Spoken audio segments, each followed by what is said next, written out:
Hi, Bill Nye here, explaining evolution with emoji.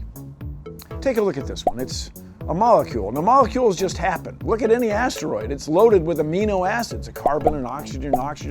Well, somehow, probably with energy from the sun, these molecules hooked together and accidentally found ways to reproduce themselves, the same way crystals reproduce if you leave them alone for a while. Anyway, these self-replicating molecules could not make perfect copies of themselves, and the imperfections that helped them make more copies stayed there, kept getting reproduced and reproduced and reproduced. And pretty soon you had complicated things like bacteria.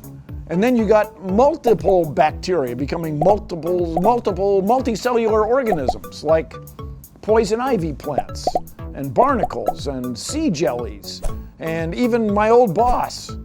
And the key to this is time. People used to think the Earth was a few thousand years old. Then they realized it was at least a few hundreds of millions of years old. Well, now, using radioactivity, we can tell you that the Earth is 4.54 billion years old. A lot can happen in 4.5 billion years. Get a mirror, take a look at yourself. We are all a result of evolution. This has been Emojical Science. This has been Emojical.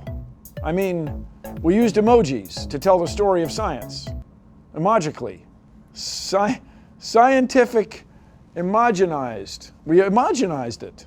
We shook it up with emoji, and then we told a story. The way you might do if you had too many Jello shots.